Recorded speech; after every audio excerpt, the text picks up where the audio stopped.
পুতুলের সূচনা ফাউন্ডেশনের ১৪টি ব্যাংক হিসাব জব্দের নির্দেশ আদালতের। এসব ফাউন্ডেশন আসলে কিছু না, এগুলো হলো পুতুলকে একটু প্রস্তুত করা। কোটি কোটি টাকা মানে সে বিতরণ করবে, তার ভাবমূর্তি গড়ে তুলবে এবং পরবর্তীতে যাতে শেখ হাসিনার জায়গাটায় সে আসতে পারে, এই জন্য মানে রাষ্ট্রের অর্থ, ব্যক্তির অর্থ, সেইগুলো মানে ক্ষমতার অপব্যবহারের মধ্য দিয়ে জোগাড় করা। সেই কোটি কোটি টাকা যেই অ্যাকাউন্টে, সেই অ্যাকাউন্ট জব্দের নির্দেশ দিয়েছে আদালত। বিশ্ব স্বাস্থ্য সংস্থার দক্ষিণ পূর্ব এশিয়ার আঞ্চলিক পরিচালক এবং ক্ষমতাচ্যুত প্রধানমন্ত্রী শেখ হাসিনার কন্যা সাইমা ওয়াজেদ পুতুলের সূচনা ফাউন্ডেশনের ১৪টি ব্যাংক হিসাব জব্দের আদেশ দিয়েছে ঢাকার একটি আদালত।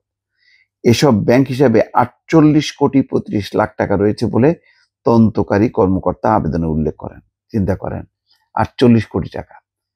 আর খালেদা জিয়াকে লম্বা দণ্ডাদেশ দেওয়া হয়েছে কেন? ১-২ কোটি টাকা নাকি জিয়ার চ্যারিটেবলে পাওয়া গেছে, অথচ ওই টাকার জায়গায় আছে, অথচ তারপরও সাজা। আর এদের ৪৮ কোটি টাকা, প্রায় ধরেন ৫০ কোটি টাকা। এরপরেও সরকার পতনের পর কত টাকা তুলে নিছে আল্লাহ জানে, এগুলি তো কোনো হিসাব নেই। বহুজন তো তাই তুলতে তুলতে সাবাড় করছে, তারপরেও শেষ হয় না। বাকিটুকু এখন কিছু উচ্ছিষ্ট আছে, সেগুলো এখন সরকার আটকাচ্ছে। মঙ্গলবার দুর্নীতি দমন কমিশনের আবেদনের পরিপ্রেক্ষিতে ঢাকা মহানগর জ্যেষ্ঠ বিশেষ জজ মোহাম্মদ জাকির হোসেন এই আদেশ দেন। আবেদনে বলা হয়েছে, সাইমা ওয়াজেদ পুতুলের বিরুদ্ধে তার মা সাবেক প্রধানমন্ত্রী শেখ হাসিনার যোগসাজশে বিশ্ব স্বাস্থ্য সংস্থার নিজস্ব দলিলের বিধি, নীতিমালা এবং নৈতিক মানে সুস্পষ্ট লঙ্ঘনের মাধ্যমে এবং সরকারের বিভিন্ন উন্নয়ন প্রকল্পের অর্থ আত্মসাতের মাধ্যমে শত শত কোটি টাকা অবৈধ অর্জন করে মানি লন্ডারিং এর মাধ্যমে বিদেশে পাচারের অভিযোগ রয়েছে। প্রাথমিক অনুসন্ধানে দেখা যায়, সূচনা ফাউন্ডেশনের মাধ্যমে সাইমা ওয়াজেদ পুতুল এবং সংশ্লিষ্ট অন্যান্য ব্যক্তিবর্গ সূচনা ফাউন্ডেশন অস্থাবর সম্পদসমূহ অন্যত্র হস্তান্তর বা বেহাত করার চেষ্টা করেছে। তার মানে দেখেন কত দ্রুত তারা চেষ্টা করছে যে এই সূচনা ফাউন্ডেশনে যে টাকা পয়সা আছে বা অন্যান্য সম্পদ আছে, এগুলি দ্রুত যাতে অন্যত্র হস্তান্তর করা যায়, যাতে এই ফাউন্ডেশনও কিছু না পাওয়া যায়।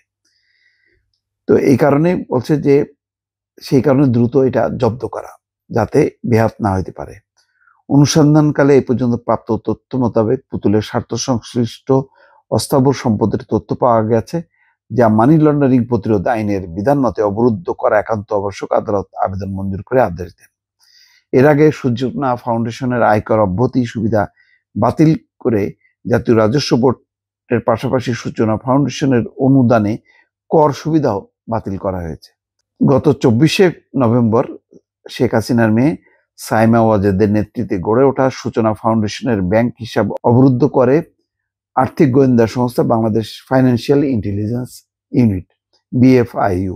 আর গত ২৯শে জানুয়ারি ধানমন্ডিতে ফাউন্ডেশনের কয়েকটি ঠিকানায় অভিযান চালায় দুদক, তবে এসব ঠিকানায় সূচনা ফাউন্ডেশনের অস্তিত্ব পাওয়া যায়নি।